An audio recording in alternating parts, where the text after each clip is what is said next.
अस्सलामुअलैकुम, आप देख रहे हैं समा। मैं हूँ इरम ज़ईं और मैं हूँ आयशा अंसारी। बुलेटिन में खुशामदीद। सबसे पहले बात करेंगे बलूचिस्तान की सौगवार फजा पर। कोरोना के वार जारी हैं। तालीमी इदारे खोलने पर क्या रद्द-ए-अमल सामने आ रहा है और जाड़ा कहाँ कहाँ धूम मचा रहा है, ये सब आपको बताएंगे। लेकिन सबसे पहले चलते हैं कीवीज के देश, जहाँ शाहीनों के अरमानों पर औस पड़ती दिखाई दे रही है। दूसरे और आखिरी टेस्ट में कौमी टीम न्यूजीलैंड के 362 रन के ताक़ुब में है। क्राइस्टचर्च टेस्ट में कीवी कप्तान केन विलियमसन ने डबल सेंचुरी दाग दी। उन्होंने हेनरी निकल्स के साथ चौथी विकेट पर रिकॉर्ड 369 रन की पार्टनरशिप बनाई। निकल्स ने भी अपने करियर की 7वीं सेंचुरी स्कोर की। डैरियल मिचेल ने भी अपनी पहली सेंचुरी जड़ दी। यूं न्यूजीलैंड ने 6 विकेटों पर 659 रन बनाकर इनिंग्स डिक्लेयर की और 362 रन की बर्तरी हासिल की।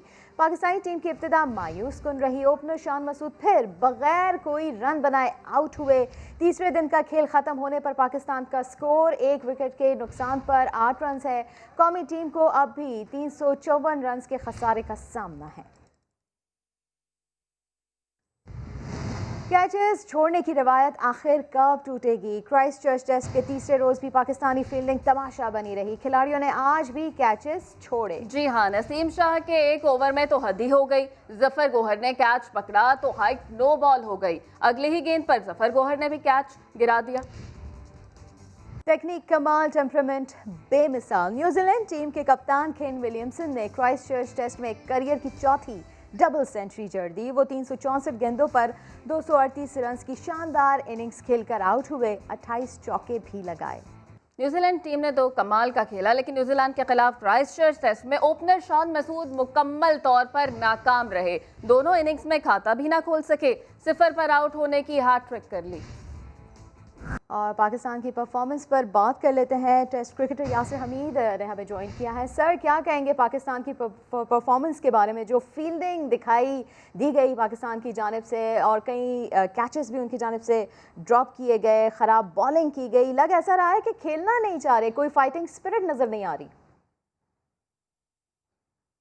जी बिल्कुल, काफ़ी बैड डे था पाकिस्तान का आज के। और जिस तरह टेस्ट शुरू हुआ, पाकिस्तान ने बैटिंग की, 297 रन किए, तो लग यही रहा था कि ये टेस्ट मैच में पाकिस्तान ज़रूर कीवी को भी डोमिनेट करेगा और अपनी बॉलिंग से आउट करेगा। लेकिन टू बी ऑनेस्ट, फील्डिंग में बिल्कुल लक ने साथ नहीं दिया और फोकस भी सही नज़र नहीं आया। कैचेस पकड़ने पड़ते हैं, उनको ग्रैब करना पड़ता है। ये नहीं है कि बस बॉल आपके पास आया, आपने हाथ डाल दिया और वो गिर गया तो हो गया। तो ये this is test cricket, you have to catch the ball, ठीक है ना। वो फिर 200 करेंगे आपके अगेंस्ट। तो ये तो बड़ी बेसिक चीज़ है। आई मीन बड़ा डिसअपॉइंटिंग रहा है। और बॉलिंग बिल्कुल ऑफ कलर नज़र आई है और 650 पौने 700 रन हुए हैं उनके अगेंस्ट। मेरे ख्याल से ये एक बहुत ही सोचने का टाइम है। और अगर आपको आपकी फील्डर्स आपको आपका साथ नहीं देंगे तो 700 रन तो आपने खाने ही हैं फिर। तो फील्डिंग में it's very important. Catches win matches कहते हैं, कैचेस विन मैचेस। तो ये हमने देखा फील्डिंग में काफ़ी डिसअपॉइंटेड परफॉर्मेंस रही। ठीक है, ओवरऑल अच्छी परफॉर्मेंस पाकिस्तान की नज़र नहीं आई। बहुत शुक्रिया, आप बात कर रहे थे यासिर हमीद साहब। अदालती कार्रवाइयों की बात कर लें तो सुप्रीम कोर्ट ने करक में जलाई गई समाधि की बहाली का काम 2 हफ्ते में शुरू करने का हुक्म दे दिया। मतरूका वक्फ अमलाक बोर्ड से मुल्क भर के गैर फाल मंदिरों और जमीनों पर कब्जे की तफसीलात भी तलब कर दी। इसी के ऊपर बात कर लेते हैं समा के नुमाइंदे जुल्करनैन इकबाल से। जुल्करनैन, बताइएगा इस बारे में। देखिए, आज 1 घंटे से ज़्यादा की ये समाअत हुई, जिसमें चीफ जस्टिस ऑफ पाकिस्तान ने काफ़ी बरहमी का इजहार किया कि पीके की पुलिस और हुकूमत की कारकर्दगी के ऊपर। और चीफ जस्टिस ऑफ पाकिस्तान का ये कहना था कि जब एक पहले इज्तिमा हुआ था जिसमें इश्तियाल दिलाया कि लोगों को, उस वक्त पुलिस की जो इंटेलिजेंस है, स्पेशल ब्रांच है, वो क्या कर रही थी और जो पुलिस एहलकार वहाँ तैनात थे, समाधी के ऊपर उन्होंने उसकी सिक्योरिटी के लिए क्यों मुनासिब इकदाम नहीं किए। तो IG KPK ने बताया कि जो 92 अफराद तैनात थे उनको मुअत्तल कर दिया गया है और उनके खिलाफ कार्रवाई भी होगी। चीफ जस्टिस ऑफ पाकिस्तान ने कहा कि समाधी की बहाली को 2 हफ्ते के अंदर इसका काम बाज़ाब्ता तौर पर शुरू करें और इसके लिए जो फंड्स हैं वो कौन देगा। चीफ सेक्रेटरी KPK ने कहा कि पहले तो जो हुकूमत है वो इस पे जो अखराजात है बहाली के वो अदा करेगी। तमाम चीफ जस्टिस ने कहा कि मौलवी शरीफ जो इस वाक़े का मरकज़ी किरदार है, असूलन तो ये सारे पैसे उससे रिकवर करने चाहिए ताकि उन्हें पता चले कि जब किसी का नुकसान करेंगे तो उसको पूरा भी करना पड़ेगा। साथ ही साथ चेयरमैन मुतरुका वक्फ अमलाक बोर्ड जो है वो पेश हुए तो अदालत ने उनकी कारकर्दगी पर भी बरहमी का इजहार करते हुए कहा कि मुल्क भर में जितने मंदिर हैं वो जो गैर फ़ाल हैं उनकी ना सिर्फ रिपोर्ट दें बल्कि जो ज़मीनों के ऊपर कब्जे हो रहे हैं, मुतरुका अमलाक के ऊपर जो कब्जे हैं और जो तजावुज़ात हैं उस हवाले से भी ना सिर्फ एक बाज़ाब्ता रिपोर्ट अदालत को 2 हफ्ते के अंदर जमा कराएं बल्कि जो अदालतों में मुकदमात चल रहे हैं उनकी तफसीलात भी अदालत ने मांग ली हैं। साथ ही साथ इसी समाअत के दौरान अदालत में ये भी बताया गया जो मसीह रहनुमा उनकी जानिब से कि लाहौर शेखुपुरा रोड के ऊपर भी जो मोटरवे है उसके ऊपर भी एक वाक़या एक लड़की के साथ ज़्यादती का पेश आया जिस पर अदालत ने पंजाब हुकूमत से 2 हफ्ते के अंदर उसकी भी रिपोर्ट तलब करते हुए समाअत को मुलतवी कर दिया है। बहुत शुक्रिया जुल्करनैन इकबाल, तफसीलन आप अपडेट कर रहे थे। और अब मौसम की बात करेंगे। मुल्क के शुमाली इलाके शदीद सर्दी की लपेट में है। गिलगित बल्तिस्तान और आज़ाद कश्मीर के बालाई इलाके बर्फ से ढक गए, राब्ता सड़कें बंद हो गईं। जी हाँ, पंजाब के बेशतर शहरों की बात करें जहां बारिश ने सर्दी का लुत्फ दुबाला कर दिया है।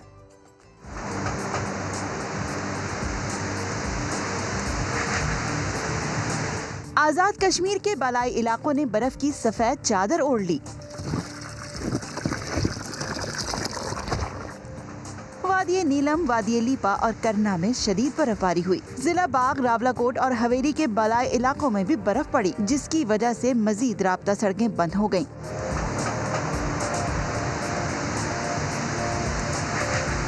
शहरी इलाकों में बारिश के बाइस मजीद ठंड बढ़ गई। बल्तिस्तान डिवीजन में भी बर्फबारी का नया सिलसिला शुरू हो गया है। बर्फ पड़ने से लोग घरों में महसूर हो गए हैं।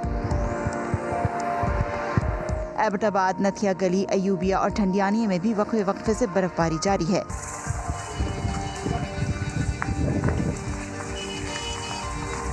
नथिया गली में -2 जबकि अयूबिया में दर्जे हरारत -1 रिकॉर्ड किया गया।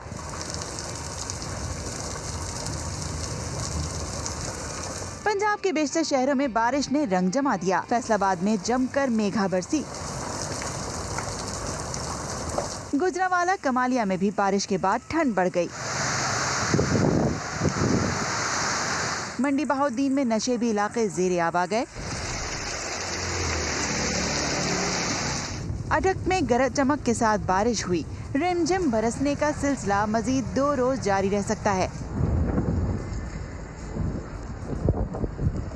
कल रात होने वाली बारिश ने उकाड़ा और गुजरात को भी भिगो दिया। गिलियात में तीसरे रोज भी बारिश और बर्फबारी का सिलसिला जारी है। मजीद बता रहे हैं बाड़ा गली में मौजूद समा के नुमाइंदे आतिफ कयूम। जी आतिफ, बताइए। जी बिल्कुल, नथिया गली, अयूबिया और ठंडियानी में आज तीसरा रोज़ है। बर्फ़बारी का जो सिलसिला है वो जारी है। इस वक्त तकरीबन 1.25 फुट तक जो है वो बर्फ़ नथिया गली, अयूबिया में पड़ चुकी है जबकि ठंडियानी में 2 फुट बर्फ़ जो है वो पड़ चुकी है। बर्फ़बारी के बाहिस जो है सर्दी की शिदत में जो है वो इजाफ़ा हो चुका है। मुल्क के मुख्तलिफ़ इलाकों से सयाहों की आमद का भी यहाँ पे सिलसिला जारी है। इसके साथ साथ ये बताता चलूँ कि एबटाबाद से मरी जाने वाली जो मैन शरह है वो तो खुली हुई है यहाँ पे, लेकिन जो देहात की रब्ता सड़कें हैं वो बंद हुई हैं। मकामी अफराद जो हैं उनको शदीद जो है वो मुश्किलात का जो है वो सामना भी है। इस वक्त मेरे साथ मौजूद हैं एक मकामी शख्स भी जो कि इस पैदल रास्ते से यहाँ पे आ रहे थे। जी मुझे आप बताएंगे जी कि क्या मुश्किलात हैं और कैसे? सर हमारे जो है ना ये CNW के अंडर है हमारी ये रोड, ठीक है, और इसके अलावा इधर कोई भी तवज्जो नहीं हो रही। आज चौथा दिन है ये रोड बंद है और मरीज़ लोग हैं और राशन भी ख़त्म है और लोगों को बहुत प्रॉब्लम हो रही है। जी बिल्कुल, इनका यही कहना है कि मकामी शख्स का कि यहाँ पे रोड जो है बंद हैं जिसके बाहर जो है मरीज़ वगैरह भी जो है वो गांव में है उनको ऊपर नहीं ला सकते। महकमे जो है इस जो देहात के रोड्स हैं, लिंक रोड्स हैं, इनको नहीं खोल पाए हैं। हालांकि में राशन भी जो है वो कम होता जा रहा है। बताता चलूँ कि बर्फ़बारी का ये जो सिलसिला है आज शाम तक जो है महकमा मौसमियात की यही पेशन गोई है कि जारी रहेगा। आतिफ क़यूम गलियात से हमें बता रहे थे। गिलगित बल्तिस्तान के ज़िला गांचे में इस वक्त खून जमा देने वाली सर्दी है। इतनी शदीद सर्दी में लोग यौक का गोश्त रग़बत से खाते हैं। जुल्फ़िकार सिद्दीकी से मज़ीद जानते हैं। जुल्फ़िकार, बताइएगा।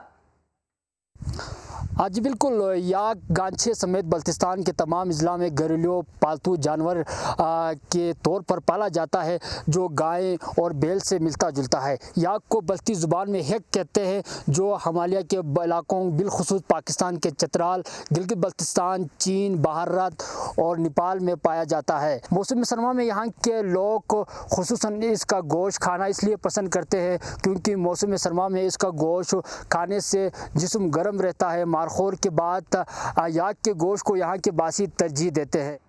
जुल्फ़िकार सिद्दीकी अपडेट कर रहे थे। लाहौर की बात करेंगे, जहां वक्फे से बारिश ने सर्दी और बढ़ा दी है। बादल बरसे तो लाहौरियों ने चाय खानों में डेरे जमा लिए। चाय की चुस्कियों के साथ मौसम का अहवाल शाहीन शहजादी से जान लेते हैं। जी शाहीन। जी बिल्कुल, लाहौर में वक्फे से रात भर से बादल छलक रहे हैं और मौसम की रानाइयाँ बढ़ती चली जा रही हैं। धुंध भी छट चुकी है और ऐसे सर्द मौसम में, बारिश के मौसम में अगर गर्म चाय की प्याली मिल जाए तो वाह वाह क्या बात है। और लाहौरी भी चाय खानों पर चाय के सवाली बने बैठे हैं, चाय पी रहे हैं, मौसम के मज़े ले रहे हैं। इनसे पूछते हैं कि ऐसे सर्द मौसम में चाय की तलब कितनी बढ़ जाती है। जी भाई बताइएगा। जी, इस सर्द मौसम में चाय का एक मज़ा ही अपना है, ख़ास तौर पे सड़क के किनारे बैठ के बेंच पे, ये हमारा एक कल्चर है। जी बिल्कुल, इस मौसम में चाय का नशा ही अलग है और लाहौरी अपने दोस्तों यारों के संग बैठकर चाय का मज़ा उड़ा रहे हैं। मौसम का हाल बताने वाले कहते हैं कि बारिश जो है वो आज शाम तक किसी तरीके से वक्फे से जारी रहेगी। टेम्परेचर की बात की जाए तो इस वक्त लाहौर में पारा गिर चुका है, 10 डिग्री सेंटीग्रेड जो है वो टेम्परेचर है और मौसम मुसलसल सुहाना होता चला जा रहा है, जिसको शहरी इंजॉय कर रहे हैं। जी बहुत शुक्रिया शाहीन शहजादी। आगे बढ़ें। बलूचिस्तान के इलाके मच में दहशतगर्दी के अफसोसनाक वाक़े को 3 दिन गुजर गए हैं। कातिलों का कोई सुराग नहीं मिला। शदीद सर्दी में लवाहिकीन मैयतों के हमरा धरना दिए बैठे हैं। कहते हैं कि वज़ीर आज़म इमरान खान को आना होगा कि आप अपने शुहदा की तदफीन करवाएं और परसों का तरसों का इस हफ्ते में, कल कैबिनेट है, मंगल को छोड़ के दरख्वास्त करता हूं कि आप बराह रास्त आके वज़ीर आज़म से अपने मसाइल को डिस्कस करें। हज़ारा बरादरी वज़ीर दाखिला की बात मानने के लिए तैयार नहीं। शदीद सर्दी में मुतासिरीन तीसरे दिन भी मैयतों के साथ धरना दिए बैठे हैं। कहते हैं वज़ीर आज़म आए या बलूचिस्तान हुकूमत जाए, तब ही धरना खत्म करेंगे। हम इंसान नहीं है इस मुल्क में, हमें जीने का हक क्यों नहीं है? इमरान खान साहब, जाम कमाल खान साहब, हमें यहाँ पे सिक्योरिटी क्यों नहीं दे रहे? हम लोगों को झूठी तसल्ली देकर फिर चले जाते हो, इससे हमारा दर्द कम नहीं होंगे।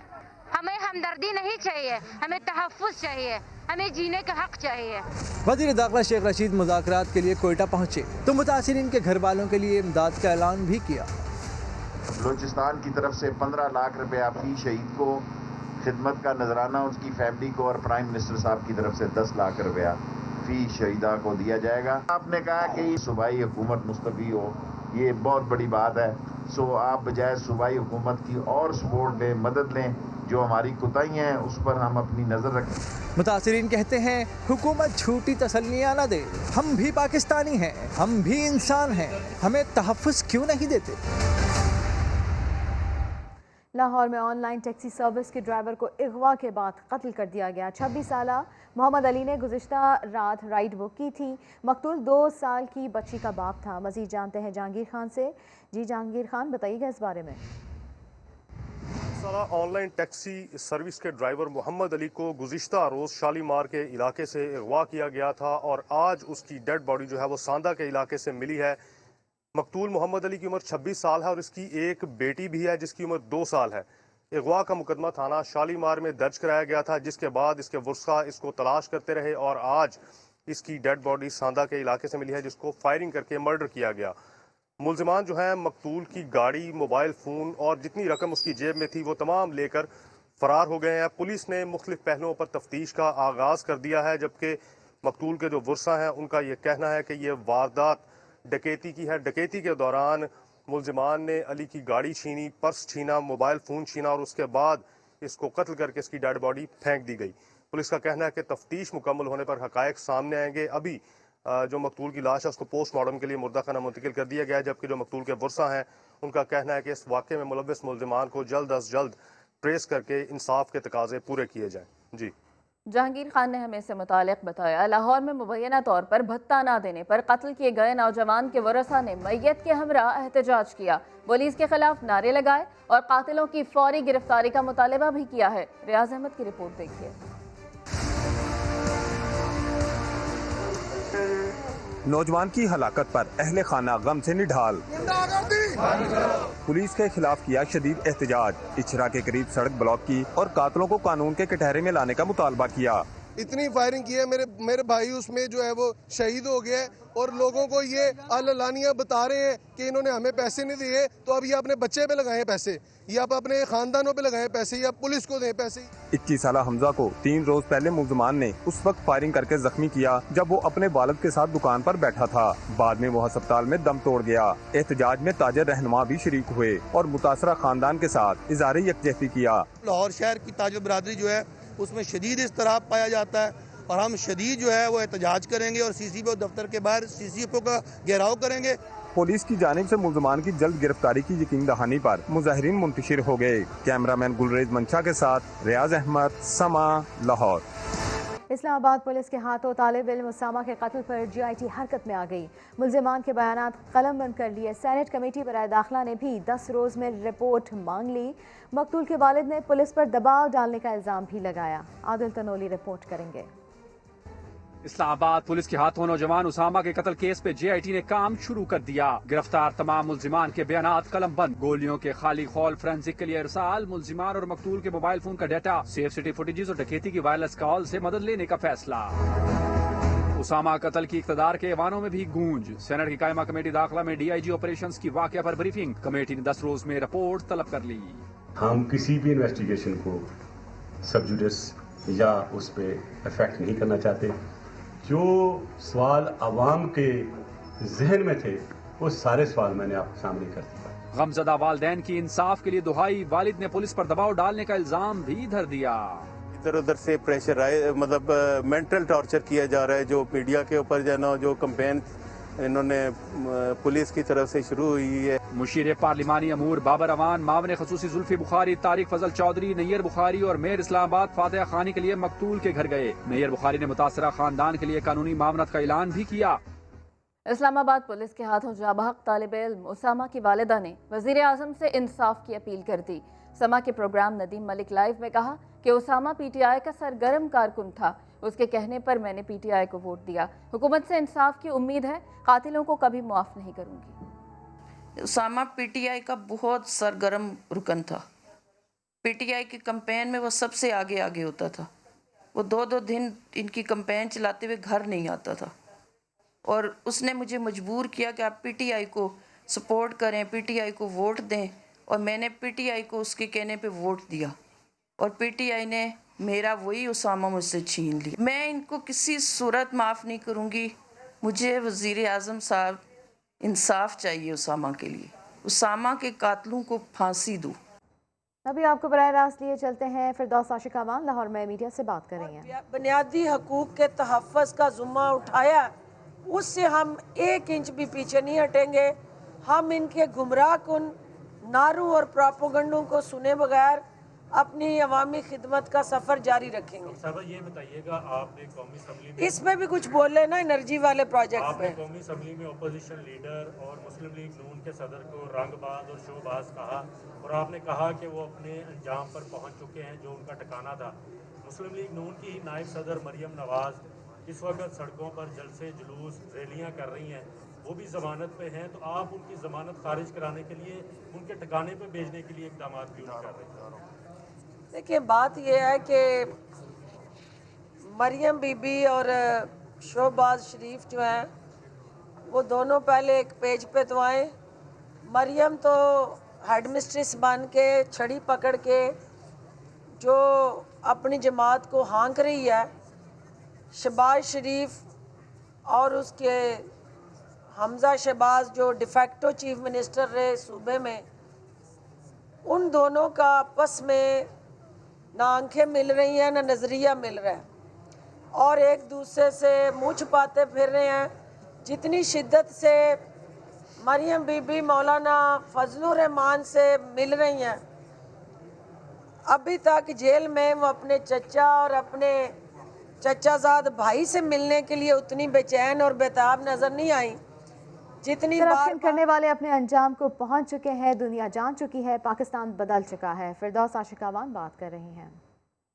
लाहौर के एक और नौजवान की सोशल मीडिया पर गैर मुल्की हसीना से दोस्ती हुई। लड़की ने 20 लाख डॉलर देने का वादा किया और जाल में फंसा ही लिया था कि सब कुछ मंसूबे के मुताबिक ही चल रहा था कि दरमियान में समा आ गया। समा ने क्या किया और कैसे किया, बता रहे हैं रियाज अहमद अपनी इस रिपोर्ट में। लाहौर के एक और नौजवान सलमान की कहानी, किरदार मुख्तलिफ लेकिन लूटने का अंदाज वही। एक हसीना डोरे थे, वही फेसबुक, वही बातचीत और फिर दोस्ती के बाद लड़की ने सबसे पहले अपनी बीमारी का रोना रोया। तो जब मैंने वीडियो कॉल पे बात की तो बोली तो वो भी नहीं, उनके सारे वो जिस तरह एक पेशेंट होता है बोल नहीं सकता वैसे उसका था। सबसे पहले उसका चेहरा मैंने देखा तो इंग्लिश मेरी भी वीक थी तो मैं इशारों से मैं करता रहा। उसके बाद फिर उसने अपने पाँव की वीडियो दिखाई जो उसमें वो जख्म वगैरह बने हुए थे। बीमारी के बाद उस लड़की ने सलमान अली को बताया कि उसके पास 20 लाख डॉलर हैं जो वो सलमान को देना चाहती है। उसने पार्सल भी बना लिया है, लेकिन इस पार्सल के हसूल के लिए सलमान को $1000 फीस देना होगी। पार्सल बनाया हुआ था, उसकी पिक्स वगैरह भेजी, उस पे ओनर का नाम था यानी मिसेस डोरे थी और मेरा नाम था सलमान शाह के नाम से उसके ऊपर था। वो सारा जिस तरह होता है वो। फिर उसके बाद जो बैग था उसके ऊपर वो पैकिंग सारी दिखाई गई थी।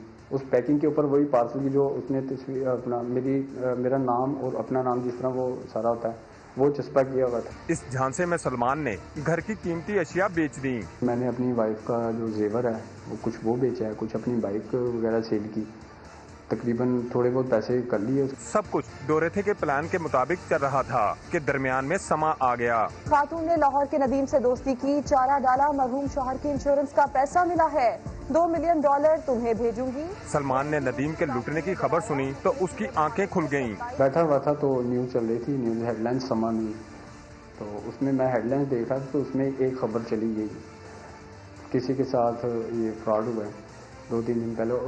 वो भी सेम तकरीबन सेम मेरे जैसा ही था फ्रॉड जिस तरह मेरे साथ होने वाला था। सोशल मीडिया पर कैथे, डोना, एंजली समेत कई नाम और हसीनाओं की तस्वीरें दोस्ती नहीं बल्कि लूटमार का जरिया हैं। इसलिए हर फ्रेंडशिप रिक्वेस्ट को कबूल करने से पहले लाख बार सोचिए। कैमरामैन अशफाक अब्बासी के साथ रियाज अहमद, समा, लाहौर। कराची शरह फैसल रिग रोड अंडरपास पर रंगो रोगन दिखावे का साबित हुआ। मरम्मत न होने के सबब दीवारों से पानी रस रहा है। साथ साबरी की रिपोर्ट। शरह फैसल रिग रोड अंडरपास को चूना लगा दिया गया। मरम्मत की जरूरत थी मगर रंगो रोगन से टीप टॉप बढ़ा दी गई। मॉनसून में जब बारिशें हुई थी समा ने निशानदही की, इंतजामिया को जगाना चाहा। फौरन का फौरन डिवॉटरिंग करें, इसलिए जिस दीवार से वो पानी आ रहा था मैंने देखा भी तो वो देखें ये अंडरग्राउंड की वॉल है, एक वॉल ये ऊपर आपका ब्रिजिंग ऊपर से रोड गुजर रही है। ठीक है, अब इसका जो ब्रिज का जो लोड है वो दोनों तरफ आ रहा है। इंतजामिया ने काम शुरू किया था मगर मरम्मत के बजाय मसला छुपाने पर तवज्जो दी। सर देखिए इसके ऊपर तकरीबन जो है ना खर्चा आप समझ लें कि 35-40 लाख रुपए का खर्चा है सिर्फ इसके ऊपर ना। अच्छा, सिर्फ कलर का? हाँ जी सर ये जो है ना पानी कभी भी रुकेगा नहीं। उसकी वजह ये है कि मैंने सिर्फ आपको ना ये बताया कि जमीन से 2 से 3 फीट का हिस्सा जो है ना वो इससे मुतासिर है, बाकी सब ओके है। रिश्ता पानी रोकने के बजाय रंगो रोगन कर दिया गया। सारा पेंटिंग का पानी सारी खराब हो जाएगी, सारी मेहनत ज़ाया हो जाएगी। हर जगह जगह से पानी लीक हो रहा है, कचरा भी हो रहा है यहाँ पे। माहिरीन कहते हैं लोगों की जानें खतरे में डाली जा रही हैं। पहले भी राय दी थी भाई इसको आप सबसे पहले आप ड्रेन करें पानी को, आप ग्राउंड वाटर लेवल को लोअर करें और उसका इलाज ट्यूबवेल के अलावा कुछ नहीं है। कैसे करेंगे और कोई तरीका ही नहीं निकालने का पानी को। लाखों रुपए मालियत से दिखावे का काम हो गया मगर मरम्मत का मसला अपनी जगह मौजूद है। करोड़ों रुपए मालियत से तैयार किए जाने वाला अंडरपास रंगो रोगन के नाम पर लाखों रुपया खर्च करने के बावजूद भी इंतजामिया की नाअहली के बाइस मरम्मती काम से ताहाल महरूम है।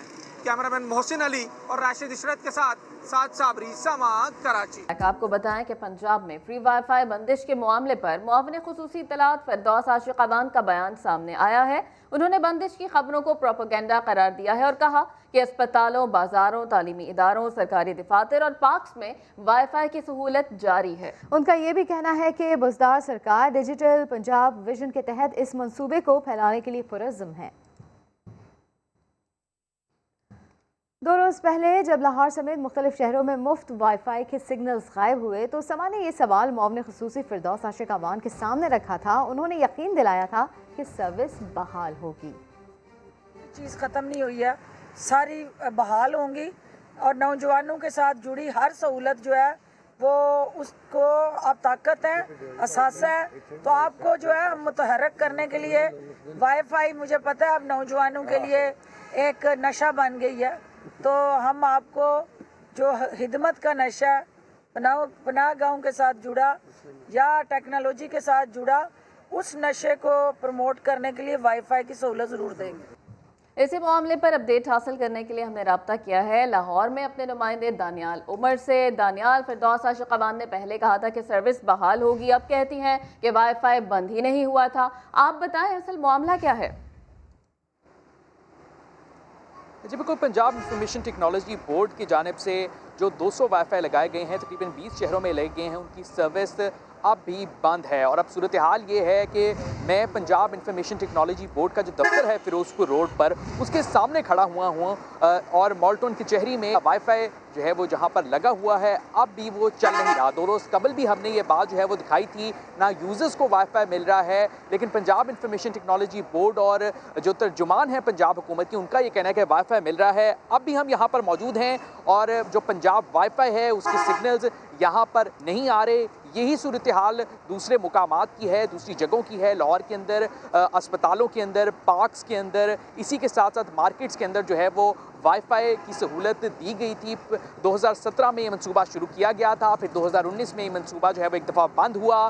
पब्लिक प्रेशर के बाद दोबारा इस मनसूबे को बहाल किया गया। अब भी सूरत हाल ये है, कहा जा रहा है कि वाईफाई बंद ही नहीं हुआ। आपसे ये भी जानना चाहेंगे कि वो पंजाब IT डिपार्टमेंट वाले, उनकी जानिब से कोई मौक़िफ़ सामने आया है, वो क्या कह रहे हैं? जी बिल्कुल, पंजाब इंफॉर्मेशन टेक्नोलॉजी बोर्ड के सामने जो मौक़िफ़ सामने आया है, उनका ये कहना है कि प्रोपेगेंडा किया गया है और वाईफाई जो है वो बंद नहीं किया गया, बल्कि वो वाईफाई की नेटवर्क को मज़ीद बढ़ा रहे हैं। लेकिन वाईफाई कहीं पे मिल नहीं रहा। यहाँ पर यूज़र्स भी हमें आकर कह रहे थे कि कई दिनों से वाईफाई जो है वो यहाँ पर मौजूद नहीं है। कचहरी के बाहर, इसी के साथ साथ दूसरे मुकामात हैं वहाँ भी, लेकिन वो अब भी ये दावा कर रहे हैं कि वाईफाई तो चल रहा है। जी सही, ये दावे किए जा रहे हैं कि वाईफाई तो चल रहा है, लेकिन फिरदौस आशिकाबान ने क्या कहा था और हमारे नुमाइंदे दानियाल उमर ने जब मुख्तलिफ जगहों पर जाकर देखा तो वहाँ पर वाईफाई के सिग्नल्स नहीं आ रहे थे। बहुत शुक्रिया दानियाल, आप इससे मुताल्लिक़ हमें बता रहे थे। आपको ये बताएं कि वफाकी वज़ीर असद उमर कहते हैं कि तारीख गवाह है कि लॉन्ग मार्च हुकूमतें नहीं गिरा सकती। नुमाइंदा समा शकील अहमद को खुसूसी इंटरव्यू में 2 टोक कह दिया कि वज़ीर आज़म इमरान खान कहीं जाने वाले नहीं हैं। पीपल्स पार्टी लॉन्ग मार्च को नवाज शरीफ की वापसी से मशरूत कर चुकी। वज़ीर मनसूबाबंदी कहते हैं मरियम नवाज ने शहबाज शरीफ को साइड लाइन कर दिया, जबकि मौलाना फजल रहमान के बयानात से भी शिकस्त आया है। हुकूमतें जो हैं वो ऐसी लॉन्ग मार्च से गिरती नहीं है, पाकिस्तान की तारीख ये दिखाती है। ना कोई ये इनकी तारीख कामयाब होने वाली है, ना वज़ीर आज़म किधर जाने वाले हैं, ना कोई अदम इस्तेकाम होने वाला है। इतनी वहाँ पर हिम्मत नहीं नज़र आ रही कि वो जहाज़ में बैठ के वापस पाकिस्तान आ सकें, तो मार्च करके हुकूमत क्या किसी ने गिरानी है। तो वो जैसे पीपल्स पार्टी ने तो पैगाम दे ही दिया है उनको कि मियाँ साहब वापस आएंगे तो उसके बाद आगे लॉन्ग मार्च होगी और इस्तीफों की बात होगी। मियाँ नवाज शरीफ के और मरियम नवाज का इंटरेस्ट तो शायद इससे सर्व होता है इस तहरीक से। और वो क्या इंटरेस्ट था? वो ये था कि मुस्लिम लीग नून की मुस्तकबिल की लीडरशिप जो है वो क्या मरियम के पास होगी या वो शहबाज शरीफ के पास होगी। उन्होंने शहबाज शरीफ को साइडलाइन कर दिया और मरियम इस वक्त मुस्लिम लीग की नून की लीडर बन गई है। PDM जो है वो एक गैर फितरी जो अलायंस था उसकी तो आप समझ लें कि तकरीबन तभी मौत हो चुकी है। इस वक्त जिसके ऊपर वो तमाम इन्हिसार करके बैठे हैं कि मौलाना जो हैं वो मदरसों के बच्चे जो हैं वो लेकर उनको सियासी काम के लिए इस्तेमाल करने की कोशिश में लगे हुए हैं। इस वक्त बयानात ही सुन लें मौलाना के तो आपको नज़र आएगा उनको भी शिकस्त सामने नज़र आनी शुरू हो गई है और उसकी वजह से अमल में तो तशद्दुद नहीं है लेकिन बयानात में शिद्दत बढ़ती चली जा रही है। कोरोना से बचना है और साथ साथ पढ़ना भी है। हुकूमत ने 18 जनवरी से मरहलावार तालीमी इदारे खोलने का ऐलान कर दिया। वफाकी वज़ीर तालीम शफकत महमूद कहते हैं तमाम सूबों को ऑन बोर्ड लेकर फैसला किया गया है। इस दफा कोई इम्तिहान के बगैर पास नहीं होगा। बस एक बार हो गया, बार बार प्रमोट नहीं किया जाएगा। वज़ीर तालीम शफकत महमूद ने पढ़ाई से भागने वाले तलबा और तालबात के अरमानों पर पानी फेर दिया। 18 तारीख को हम 9वीं 10वीं 11वीं 12वीं ओ लेवल और ए लेवल से शुरू करेंगे क्योंकि उनके एग्ज़ाम होने वाले हैं मई के अंदर। उसके बाद हमने 25 को कहा कि हम बाकी स्कूल के बच्चे जो हैं उनको बुला लेंगे और पहली को यूनिवर्सिटीज़ को। वज़ीर तालीम का कहना था कि तालीमी इदारे खोलने का फैसला यकतरफा नहीं। जब से ये बीमारी का हमला हुआ है हमने सारे फैसले जो हैं वो सलाह व मशवरा से किए हैं। तालीमी इदारे खोलने के ऐलान पर किसी ने वज़ीर तालीम को हीरो करार दिया तो किसी ने फैसले की मुखालफत भी की। कॉलेज के हवाले से ठीक है, यूनिवर्सिटी भी ठीक है, ये ओपन कर देनी चाहिए लेकिन स्कूल अभी टूर। अल्लाह ताला का लाख लाख शुक्र है, स्कूल खुल गए, बच्चों का मुस्तकबिल खराब हो रहा था। ऑनलाइन क्लासेस का आगाज 11 जनवरी से होगा। गर्मियों की छुट्टियां कम करके कोर्स मुकम्मल करने की कोशिश की जाएगी।